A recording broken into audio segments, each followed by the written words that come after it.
The wolves materialized from the twilight like wraiths, their forms blending with shadows and snow, until suddenly they were everywhere. A living circle of yellow eyes and bared teeth surrounding our exhausted group. We had been walking for 11 days through the northern wastelands, our food nearly gone, our strength failing, when Marcus stopped and pointed with trembling hand toward the ridge ahead. Through the swirling snow, barely visible against the darkening sky, stood walls. Stone walls, ancient and abandoned, but standing. A fortress rising from the frozen earth like an answer to prayers we were too exhausted to speak. My name is John, and I was there that evening when survival hung on a thread thin as spider silk. I was the scribe among them, the record keeper sent by the king to document the northern territories and their resources.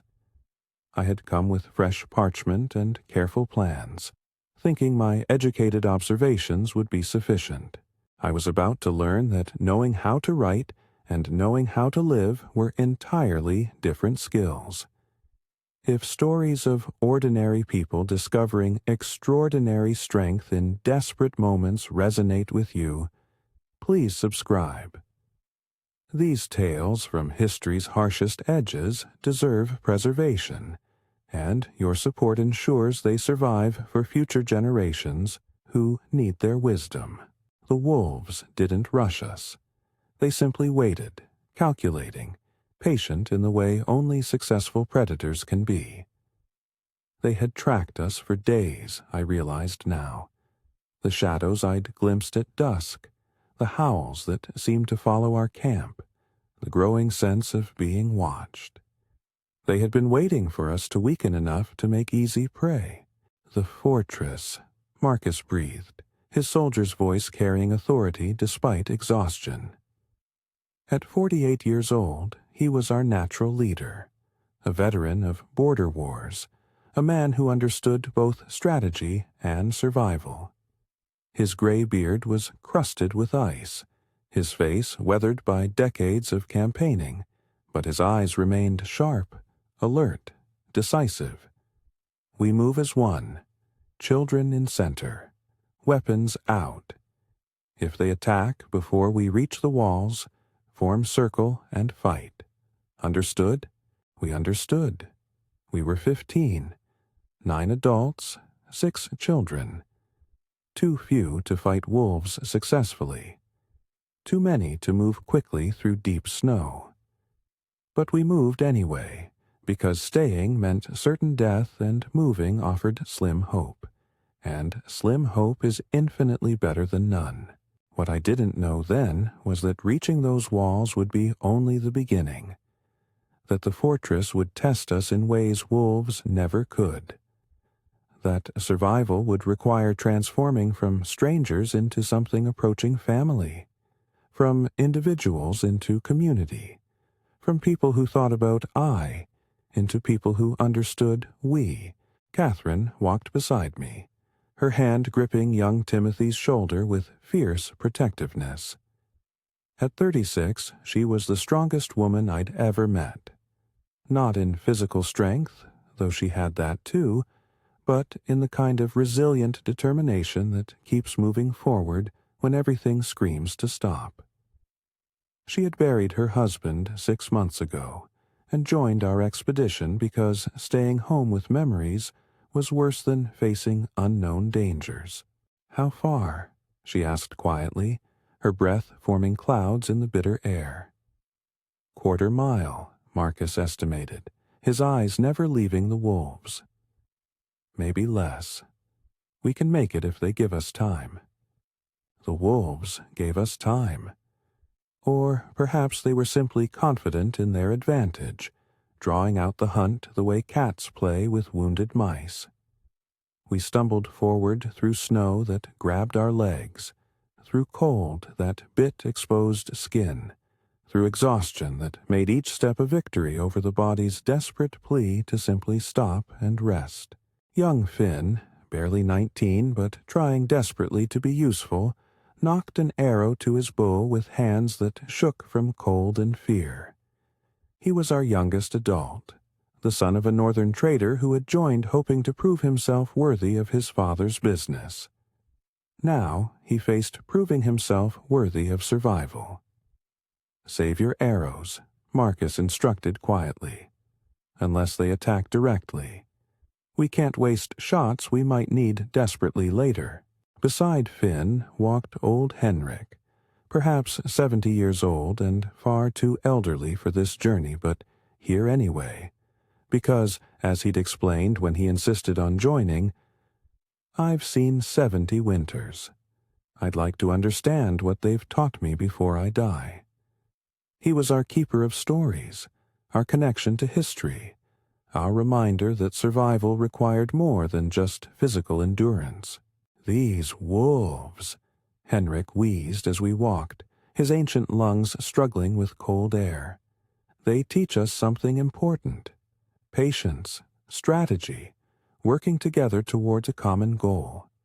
We would do well to learn from them." "Learn from them." Catherine's tone was sharp. "They're trying to kill us." "Yes, but they're doing it intelligently, collectively, without ego or unnecessary risk. That's worth learning, even from enemies." Henrik's eyes, roomy but still sharp, found mine. "You're writing this down later, yes? The lessons hidden in hardship?" "If we survive," I replied. "When we survive," he corrected gently. "Have faith, young scribe. The world has more to teach you yet." A wolf moved closer, testing, probing. Marcus raised his spear slightly but didn't attack. The wolf stopped, waited, withdrew. A conversation in the language of threat and response, predator and prey negotiating the terms of encounter. "They're playing with us," Martin muttered.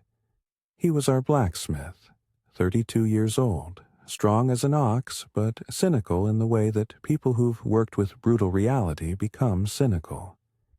He had never trusted this expedition, never believed we'd find anything valuable in the north, never stopped predicting disaster. Now he was being proven right, and he didn't look happy about it. "They're being smart," Marcus corrected. "Not playing, testing, looking for weakness. Our job is to show strength even when we're weak." "How?" Martin challenged. "We can barely walk. We're freezing. We're armed with cooking knives and farming tools. What strength can we show?" "Unity," Marcus replied simply. "They're individuals who hunt as pack. We're individuals who must survive as community. Whoever maintains cohesion longer wins." His words hung in the frozen air like visible breath. And despite everything, the fear, the exhaustion, the cold that was killing us incrementally, I understood. This wasn't just about reaching walls. It was about becoming something larger than ourselves. The fortress grew closer. I could see details now. A wooden gate, intact, or at least standing. Arrow slits in stone walls. A tower rising above the main structure. This place had been built to withstand siege, and now it might have to do so again. Little Sarah, just 7 years old and walking between her mother Anne and her older brother David, began to cry. Not loudly, she had learned that loud noises attracted attention we didn't want, but quiet, desperate sobs that tore at something in my chest. "Almost there, sweetheart," Anne murmured, her own voice breaking. "Just a little further. You can do this. You're the bravest girl I know." "I'm cold, Mama. I'm so cold." "I know, baby. We all are. But we're going to be warm soon. Those walls will block the wind. We'll make fire. You'll be warm again, I promise." It was a promise she couldn't guarantee she could keep. But sometimes survival requires promises we don't know we can fulfill, because the alternative, admitting hopelessness, is deadlier than any wolf. 200 yards from the walls, the alpha wolf made its decision. I saw it in the way the creature moved. Purposeful now, aggressive, done with patience. It charged, not at the adults, at the children. At Sarah specifically, the smallest, the weakest, the easiest prey. What happened next happened in heartbeats that felt like hours. Anne threw herself between wolf and child, her body the only shield she had. Marcus lunged forward, spear leading.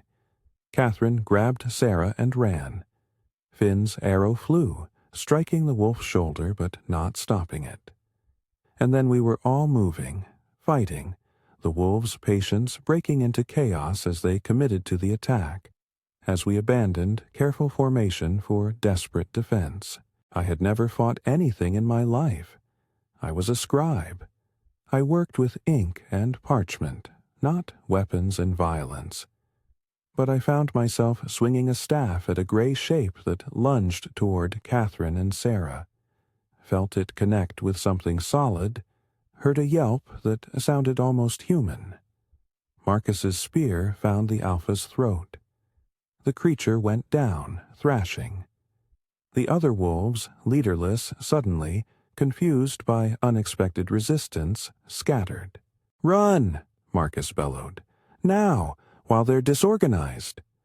We ran, staggered, stumbled, fell and rose and ran again. The fortress walls loomed larger. The gate stood open. Impossible luck or divine intervention, we didn't care which. We poured through the opening like water, falling over ourselves in desperate haste. Marcus was last through, supporting Anne, who had been injured in her desperate defense of Sarah. Deep scratches across her arm, bleeding but not life-threatening. He slammed the wooden gate closed as wolves hit it from outside, their bodies thudding against ancient oak that held, that protected, that gave us the breath we needed to understand we had survived. We collapsed in a snow-covered courtyard, gasping, trembling, alive. For a long moment, no one spoke. We simply existed, breathing, hearts hammering, bodies shaking from adrenaline and exhaustion and cold. "We made it," young Timothy finally whispered, his child's voice full of wonder. "We made it," Marcus confirmed, though his tone was more cautious. "Inside the walls. Now we survive what comes next." I looked around at the fortress that surrounded us. Stone buildings lined the courtyard. A well stood at the center. Doorways gaped like dark mouths. This place had been abandoned. We could see that in the debris, the snowdrifts, the general air of neglect. But the walls stood. The roofs seemed intact. It was shelter. The question was whether shelter would be enough. Outside, wolves howled, not in defeat but in patience. They knew we couldn't stay inside forever. They could wait. Time in the north was always on winter's side. Marcus pulled himself upright, visibly gathering strength he didn't have. "We need fire. We need to assess this place. We need to treat Anne's wounds. And we need to do all of it before nightfall." He looked at each of us in turn. "This fortress will either save us or kill us. The difference is how we use it. So let's use it well." Young David, 14 years old and trying to be brave for his terrified sister, spoke up. "I'll look for firewood. Anything that'll burn." "Take someone with you," Marcus instructed. "No one goes anywhere alone. Not until we understand this place." "I'll go with him," I heard myself say. The words surprised me. The scribe volunteering for physical work, for exploration, for risk. But something had changed in me during that desperate run to safety. Observation wasn't enough anymore. I had to participate. Marcus nodded approval. Good. Catherine, check the buildings for shelter possibilities. Martin, help her. Finn, you're with me. We'll assess defenses and figure out how to secure this gate better. Henrik, rest but stay alert. Everyone else, gather in the largest building we find and stay together. Understood? We understood. We scattered to our tasks, grateful for direction, for purpose, for something to do besides think about how close we'd come to death. David and I explored the fortress systematically, checking buildings for anything useful. Most were empty, cleaned out long ago by whoever had abandoned this place. But we found a storage room with ancient barrels, empty of food but still intact, potential fuel if we got desperate. We found furniture left behind, probably because it was too heavy to move. Beds, tables, chairs, all weathered but still usable. And we found something else. In what looked like it had been the commander's quarters, we found books. Not many, perhaps a dozen volumes, but books nonetheless, preserved by the dry cold. Records mostly, logs of supplies and events from decades ago. "Can you read them?" David asked, watching me handle the volumes with reverence. "Yes," I replied, scanning pages of careful script. This fortress was called Winterhold. It was part of the northern defensive line, built to watch for raiders, garrisoned by 60 men at its peak. What happened to them? I read further, turning brittle pages carefully. It's not clear. The records just stop. Middle of winter, 23 years ago. Last entry says they're rationing supplies, expecting a hard season. Then nothing. They died here? David's voice was small. Or they left, or were called away. The records don't say. I closed the book carefully, but they left this place intact, left supplies, left resources, like they planned to return and never did. That's sad, David observed quietly. Yes, I agreed, but also hopeful. They prepared for survival. They built something that lasts, and now it saves us. That's a kind of immortality, I think. Making things that help people you'll never meet.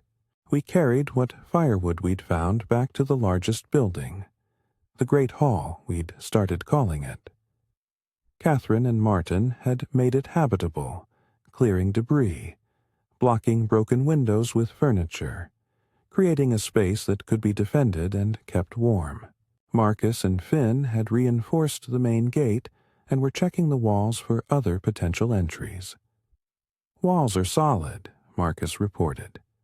"Gate is our weakest point, but I think it'll hold against wolves, against humans." He shrugged.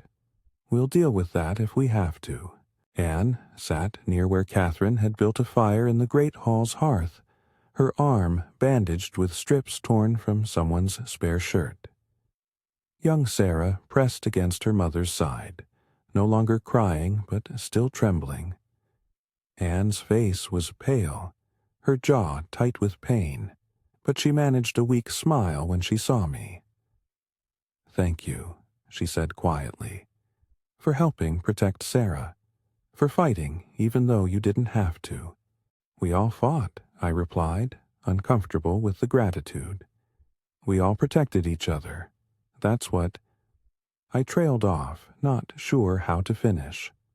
That's what communities do? That's what people do? I wasn't sure. I'd spent my life in libraries and scriptoriums, among people who competed for advancement, who guarded knowledge jealously.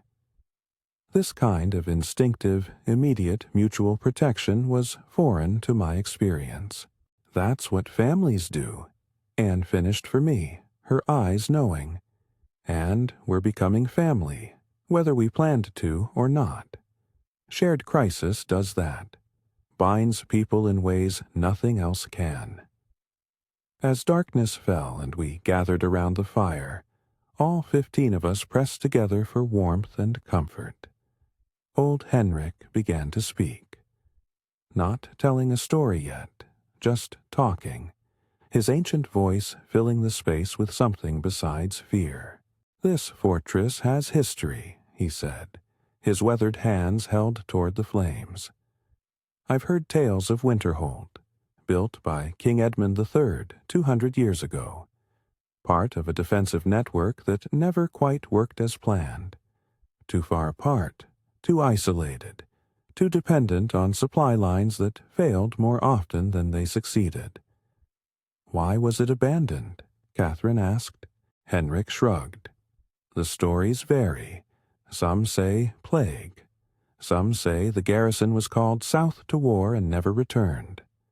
Some say the soldiers simply walked away one day, tired of isolation and hardship, choosing to die as free men rather than live as forgotten ones." "Cheerful," Martin muttered. "But true," Henrik countered gently. "The North breaks people who don't bend. That's not pessimism. That's reality we must accept to survive. This fortress protected men for years. Then it didn't. The question is, what did those who succeeded do that those who failed didn't?" "What's your answer?" I asked, genuinely curious. Henrik was quiet for a long moment, his ancient eyes reflecting firelight. They remembered why they were here. Not just the tactical reasons, defending borders, watching for enemies, but the deeper reasons, the people depending on them, the purpose larger than individual comfort. The moment you forget why hardship matters, the hardship becomes unbearable. His words settled over us like snow accumulating on branches, light at first, barely noticed, but potentially crushing if allowed to build unchecked. "So, what's our why?" young Finn asked. "Why are we here?" "Originally, we came to survey the North, to assess resources. But that feels distant now, unimportant compared to just staying alive." "Then staying alive is your why," Henrik replied. "But not just staying alive as individuals, as a group, as a community. Because I promise you, the moment we start thinking individually about survival, the moment we start calculating our own chances without considering others, we're doomed. The wolves hunt together. We must survive together. There's no other way." Marcus, who had been silent through this exchange, nodded slowly. "Henrik's right. Tomorrow we'll organize properly. Assess what we have, what we need, how we'll get it. Assign roles based on skills. Create rules for sharing resources. And, most importantly, commit to each other. To surviving together or not at all." "That's a lot to ask," Martin observed, his skepticism automatic. "We barely know each other. Some of us have different backgrounds, different values, different everything," Marcus interrupted. "I know. But here's the truth. We're trapped together for at least the winter. The wolves outside, the cold, the distance from any settlement. We're not leaving until spring, and spring is months away. So we either learn to live together productively, or we slowly destroy each other. Those are the only options." The fire crackled. Outside, wind howled, and wolves howled with it, an eerie harmony that reminded us we were not safe, just safer. That night, sleeping in the great hall with 14 other people pressed together for warmth, I thought about Henrik's question. What was my why? I had come north to document, to record, to observe. But observation wasn't enough anymore. I needed a new purpose, a new reason, a new understanding of what I was doing and why it mattered. The answer, when it came, was simple. I would document this. Not the North's resources or strategic value, but this. People learning to survive together. Strangers becoming community. The small choices that made the difference between thriving and merely existing. If we survived, the record would matter. If we didn't, perhaps someone would find my writings and learn from our mistakes. Either way, bearing witness to what happened here felt important, necessary, purposeful, and purpose, I was learning, was what separated survival from merely not dying yet. Morning came gray and cold. We woke to find fresh snow had fallen during the night, burying our tracks to the fortress, but also making everything outside pristine and deadly beautiful. The wolves had left, or at least withdrawn to where we couldn't see them. Marcus organized us with military efficiency. "We need 4 things to survive winter here," he announced as we gathered in the great hall. "Warmth, food, water, and purpose. We have warmth temporarily. This fire, this shelter. We have water. That, well, seems functional. We have minimal food, what we carried. And we have purpose, staying alive. But all of these are fragile. So we need plans." "What kind of plans?" Catherine asked, already organizing people by what she knew of their skills. "First, we explore this fortress completely.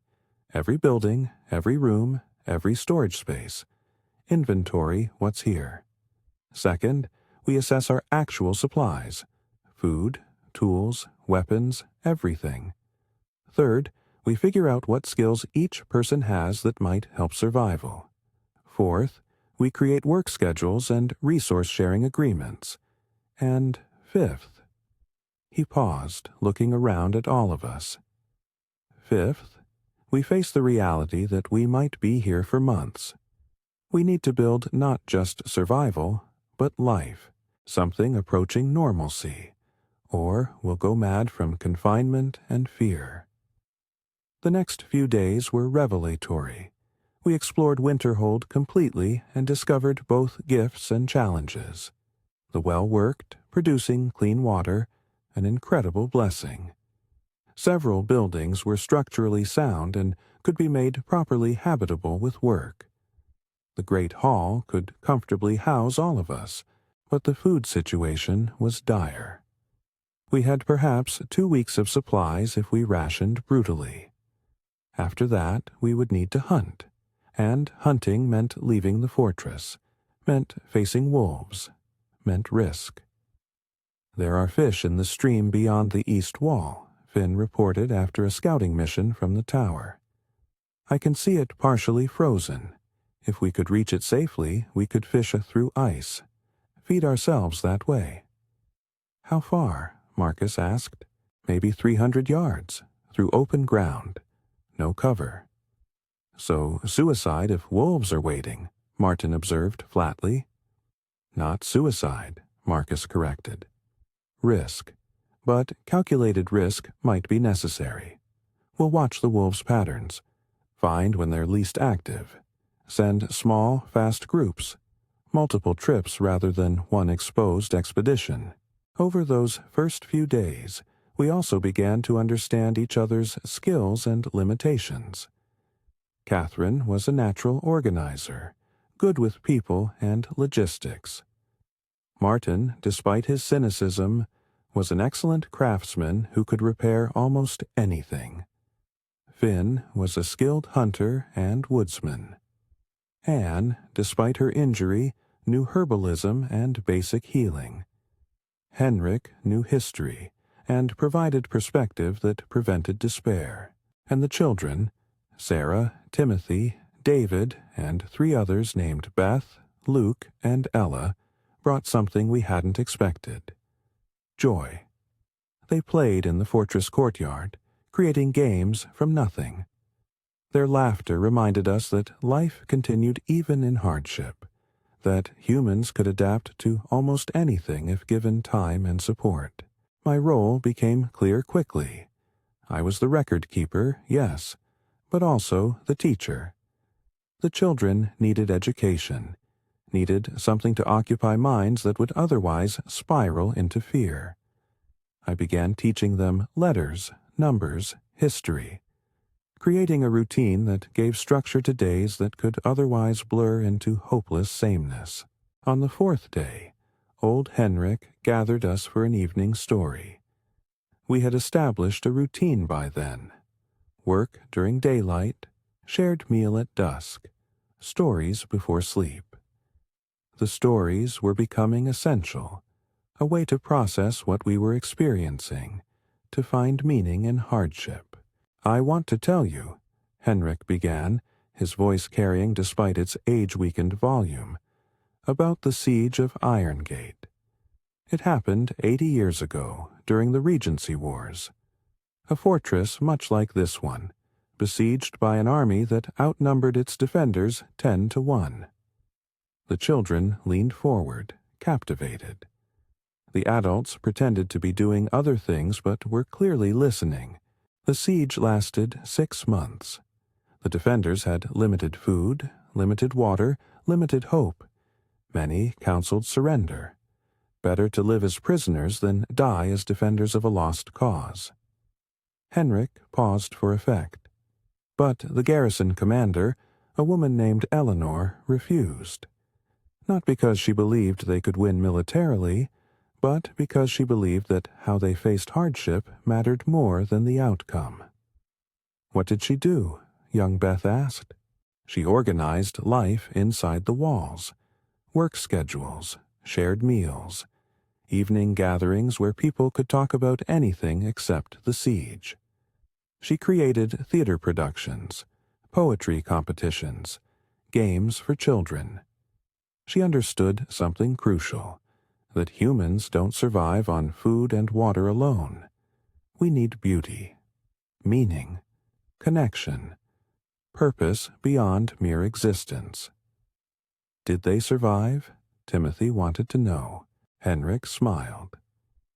The siege ended when the besieging army's supplies ran out before the fortresses did.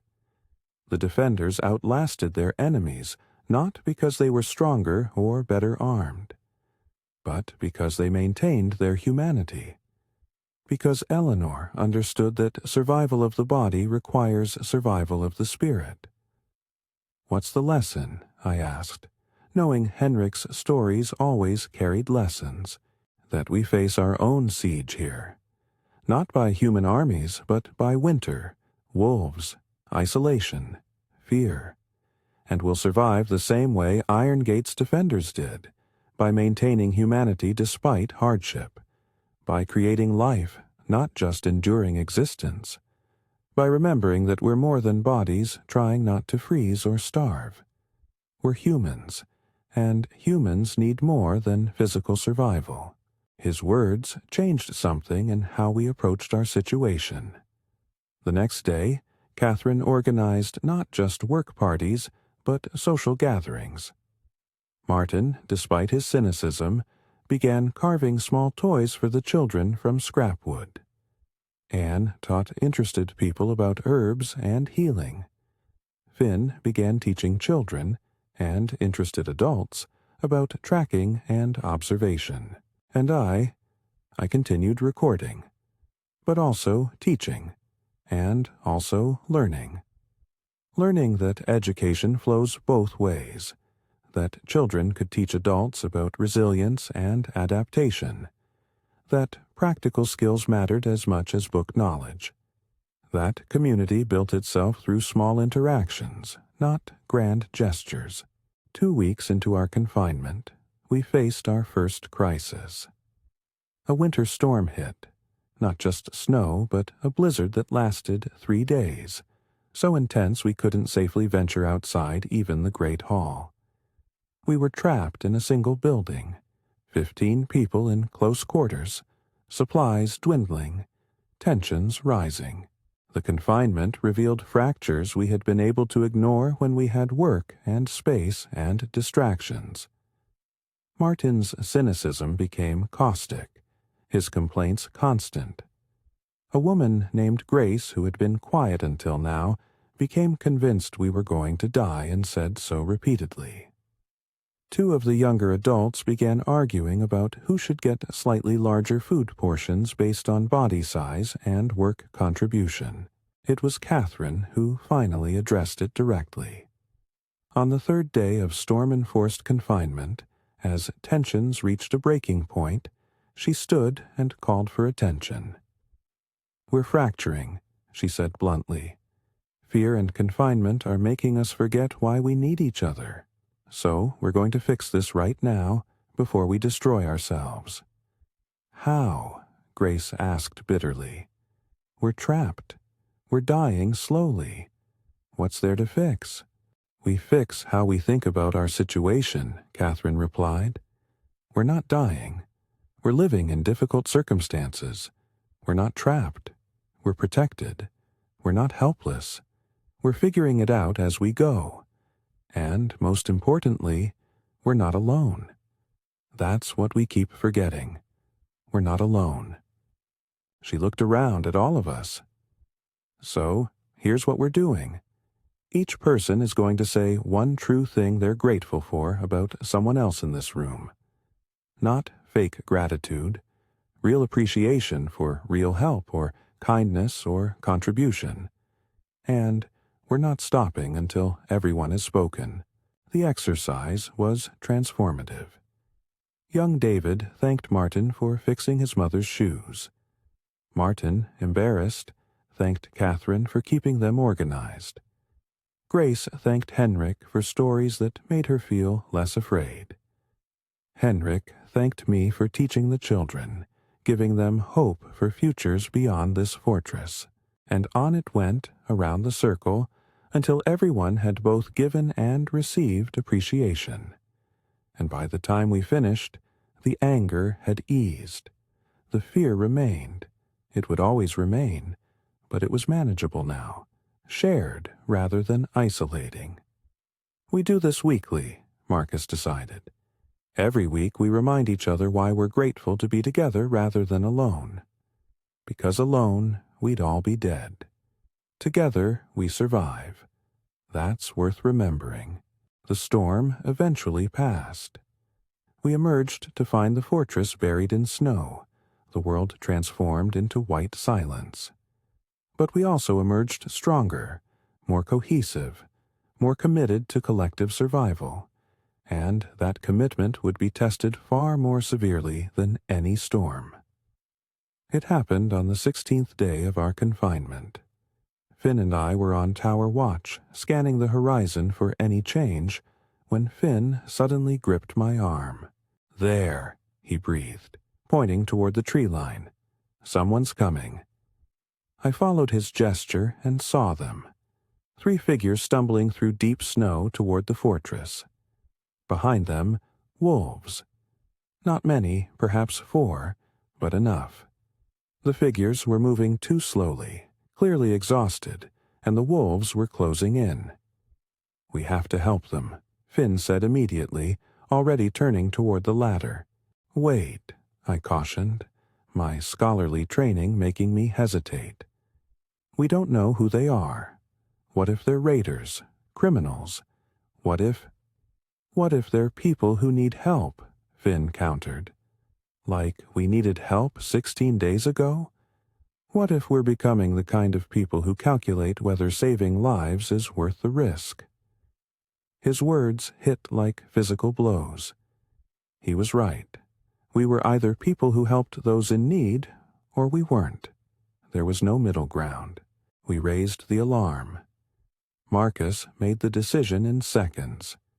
"Fire arrows. Distract the wolves. Finn, you're our best shot. When I open the gate, you provide cover. Martin, Catherine, with me. We bring them in. Everyone else, be ready to slam the gate the moment we're through." What followed was chaos compressed into minutes. Gate opening. Finn's arrows flying. The 3 figures staggering toward salvation. Wolves scattering, confused, regrouping. Marcus and Catherine and Martin rushing out to help the travelers. Everyone else holding breath, weapons ready, praying. And then they were through. Gate slamming. Wolves thudding against wood that held. 3 more people collapsed in our courtyard, gasping, frozen, alive. We were 18 now. The fortress that had barely sustained 15 would need to sustain more. The newcomers were a family, a father named Willem, his wife Ingrid, and their teenage daughter Astrid. They had been traveling to a northern settlement when they got lost, when their guide abandoned them, when winter turned deadly. "Why did you save us?" Willem asked hours later, after being warmed and fed and treated for frostbite. "You don't know us.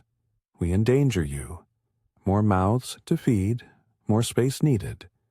Why risk it?" Marcus answered before I could. "Because that's who we've chosen to be. People who help those who need help. Not because it's easy or even smart. Because it's right. Because we remember being the ones who needed saving, and we refuse to become the kind of people who look away from suffering." Willem wept at his answer. And watching him, watching his wife hold him, watching young Astrid look around at the fortress that had become our home, I understood something profound. We were creating something more than survival.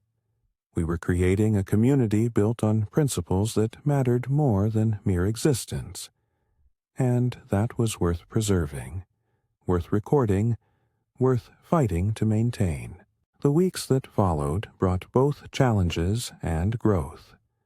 Food became critically scarce. We were forced to venture outside for hunting and foraging expeditions that were dangerous but necessary. Some days we found game. Other days we returned empty-handed, hungry, discouraged. But we also found rhythms that sustained us. Work schedules that ensured everyone contributed. Meal rituals that honored scarcity while celebrating community. Evening gatherings where stories and songs pushed back against isolation. Teaching sessions where knowledge flowed between generations and between people with different experiences. Willem proved to be a skilled carpenter, immediately useful in improving our living spaces. Ingrid knew weaving and clothing repair, essential as our garments deteriorated.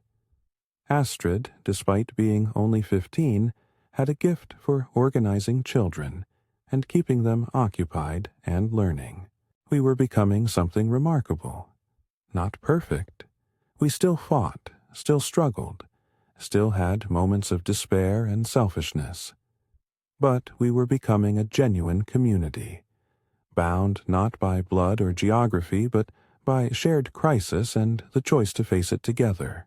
Old Henrik fell ill in the 7th week. It started as a cough, progressed to fever, became something that none of Anne's herbs or my limited medical knowledge could treat adequately. We did everything possible, kept him warm, forced fluids into him, sat with him constantly so he was never alone. But the cold and hardship and his advanced age were too much.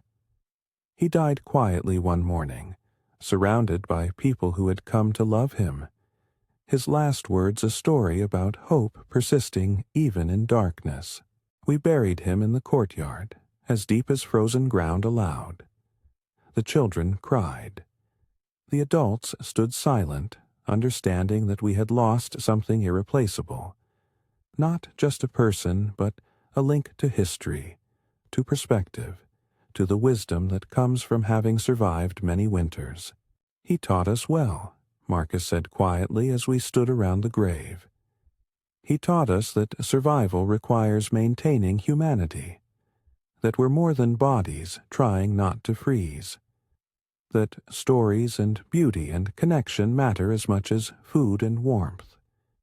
We honor him by remembering those lessons, by living them." That night, I told Henrik's story of Iron Gate to the assembled group. It was the first time I had taken on his role as storyteller, and I felt the weight of it, the responsibility of carrying forward wisdom, of helping people process grief through narrative. Eleanor understood, I concluded, borrowing Henrik's words, that humans need more than physical survival. We need beauty. meaning, connection, purpose beyond mere existence, and we survive by honoring those needs even, especially, in the hardest times. So we continue, Catherine added softly. We grieve, but we also continue, because that's what Henrik would want, for us to survive not just as bodies but as people, as community, as family. The winter deepened. The days grew shorter. The cold intensified to levels that made every breath hurt, every movement difficult. But we endured. And more than endure, we lived. We created routines that sustained spirit as well as body. Morning gatherings where we shared plans for the day. Evening gatherings where we shared stories, songs, small moments of beauty found even in hardship. Weekly gatherings where we expressed gratitude for each other, preventing the isolation that could kill as surely as cold or hunger. I continued teaching the children, and they continued teaching me. About resilience, about finding joy in small things, about the importance of play even in serious times. They created elaborate games in the courtyard, building snow forts and engaging in mock battles that were really lessons in cooperation and strategy. They taught us that humans can adapt to almost anything if given time and support. 3 months into our confinement, the wolves returned.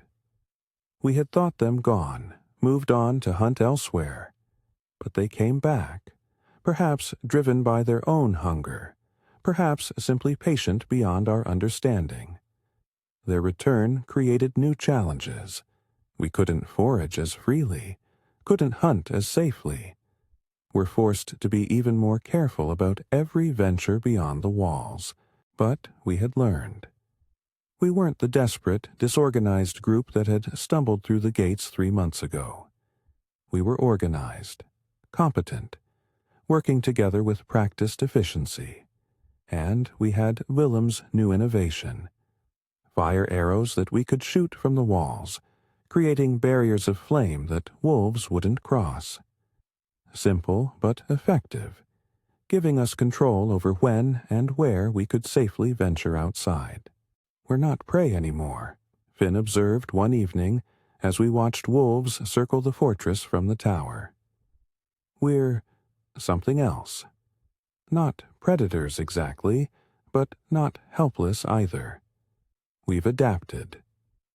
That's what humans do, I replied, thinking about everything I'd learned, everything I'd documented. We adapt. We learn. We create tools and strategies and communities that allow us to survive in environments that should kill us. That's our strength. Not individual power, but collective intelligence. As winter reached its deepest point, the time when days were barely hours long, when cold became so intense it felt like the air itself was freezing, Catherine called a meeting. We need to talk about spring, she announced. About what happens when the snow melts and we can leave. Leave? Young Timothy asked, confused. But this is home now. Catherine smiled at him. Some of us might feel that way, but others might want to return to their old lives, might have families waiting, might have obligations, and they should be free to choose. So what are you proposing? Marcus asked. That we decide together. Those who want to stay can stay and continue building what we've started here. Those who want to leave can leave with our blessing and sufficient supplies for their journey. But we make the decision consciously, intentionally, not by default. The discussion that followed lasted hours. Some wanted to leave immediately once spring allowed, return to families, to lives interrupted, to the familiar. Others wanted to stay. This place had become home. This community had become family. Leaving felt like abandoning something precious. We decided on a compromise. We would stay through the spring thaw, use that time to prepare thoroughly for whatever came next. Then those who wanted to leave could leave properly provisioned.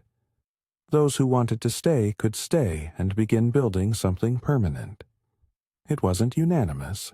Nothing in community ever is. But it was accepted, which was enough. The remaining weeks of winter crawled by with aching slowness. But slowly, unmistakably, the days began to lengthen. The quality of light changed. The cold, while still brutal, lost its killing edge. Water began to drip from icicles during the warmest part of midday, freezing again at night but proving that change was coming. And then, one morning in early spring, we woke to silence. Not the silence of winter, but a different silence. The absence of wind, the presence of birdsong, the sense of the world waking from long sleep. Marcus climbed the tower and called down, "The wolves are gone, and the snow is melting." We were free. The joy was immediate, but complicated. We could leave, could resume interrupted lives, could return to the familiar. But did we want to? Over the next weeks, as the snow melted and the world transformed from white to green, people made their choices. About half decided to leave, Willem's family among them, grateful for shelter but needing to continue to the settlement they'd been seeking. Grace, Martin, several others, all choosing to return to lives left behind. And about half chose to stay. Marcus, Catherine, Finn, Anne and her children, several others, including me. We had found something here worth preserving, worth building on, worth dedicating our lives to maintaining.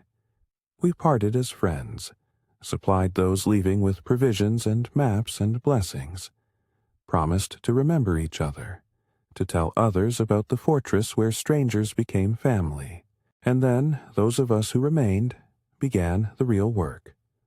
Not just surviving, but building. Creating not just a shelter, but a permanent community. One based on principles learned through hardship, sharing resources, making decisions collectively, helping those who needed help regardless of whether they'd earned it.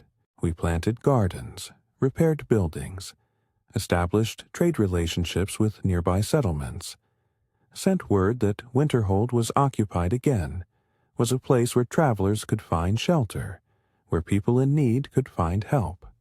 And people came. Not many at first, but enough. Some stayed, some moved on, but all left knowing that humans could create communities based on something better than competition or coercion, based on mutual support, shared purpose, genuine care for each other's welfare. Years passed. The fortress grew from settlement to small village. We built farms, workshops, a proper infirmary, a schoolhouse. We became known throughout the region as a place of fairness and generosity. I continued recording everything, not in dry academic prose, but in living narrative that captured not just what happened, but what it meant. Not just facts, but wisdom. Not just events, but the lessons hidden within them. I'm an old man now, older than Henrik was when he died in our 7th week. My hands are gnarled, my eyes weak, my body marked by decades of northern winters.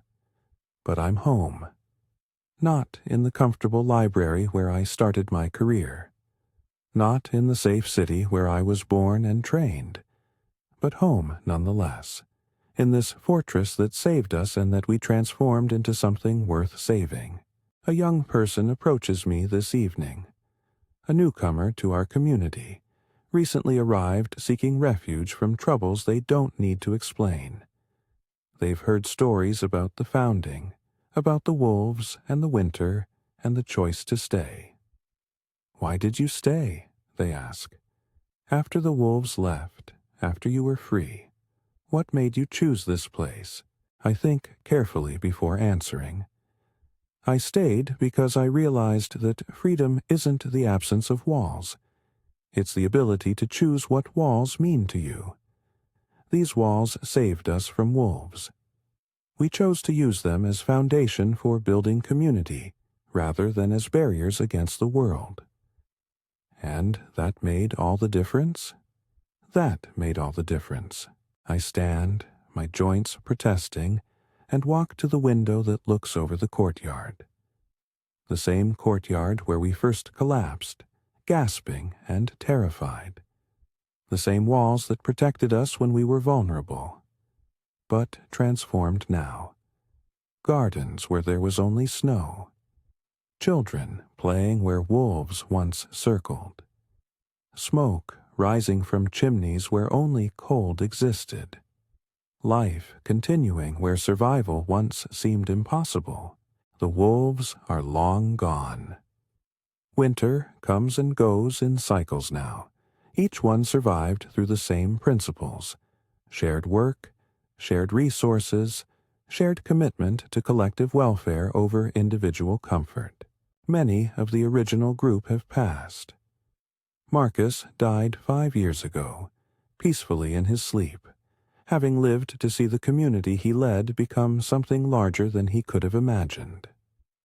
Catherine followed 2 years later. Anne and her children live in a nearby settlement now, but they visit often. But new people have come. Children have been born here who know no other home. Stories have been told and retold until they have become legend. The night of the wolves, the winter of hardship, the choice to build rather than leave. And I've kept recording, creating a history not of kings and battles, but of ordinary people discovering they're capable of extraordinary things when circumstances demand it, of strangers becoming family, of walls that saved becoming foundations for building. Young Sarah, now a woman with children of her own, visits this evening. She brings her daughter to see Uncle John and to hear stories about the winter when everything changed. "Do you ever regret staying?" she asks me, not for the first time. "Never," I reply honestly. I came north as an observer, thinking my education and position made me better than those around me. I learned that knowing how to write and knowing how to live are different skills. That observation without a participation is hollow. That the deepest wisdom comes not from books, but from living with people who teach you what matters. "That's what you write about," she observes.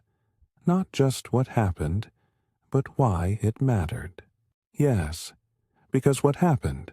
People trapped by wolves, people surviving winter. That's interesting but common. But why it mattered?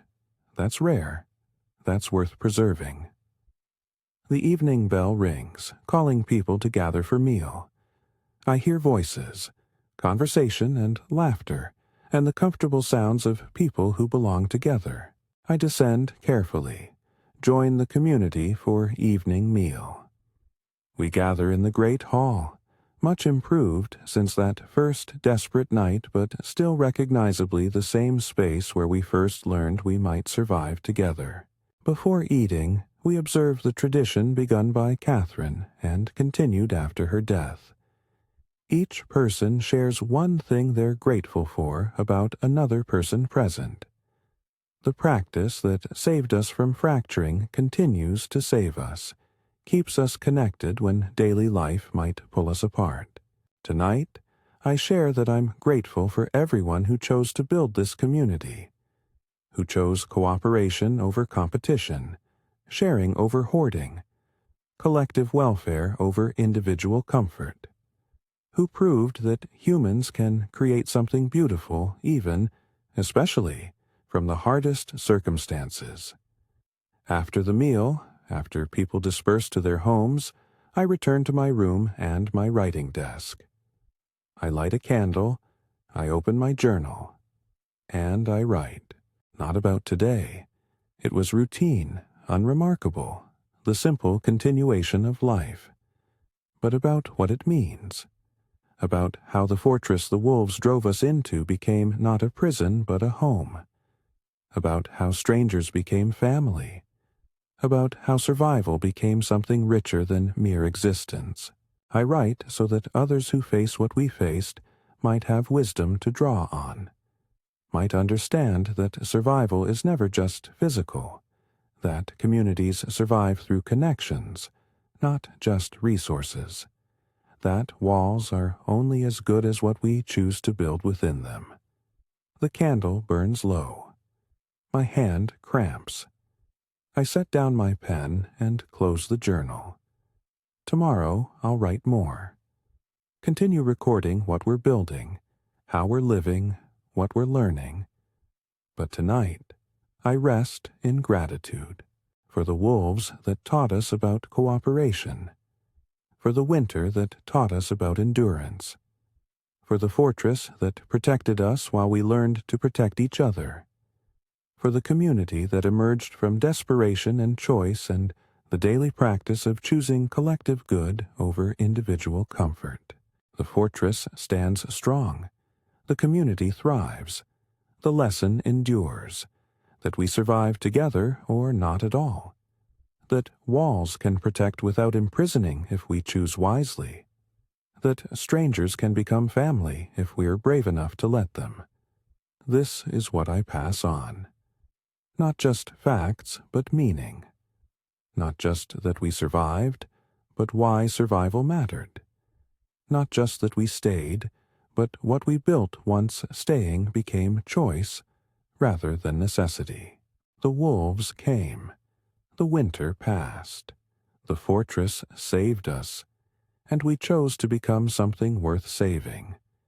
This is enough. This is more than enough. This is everything.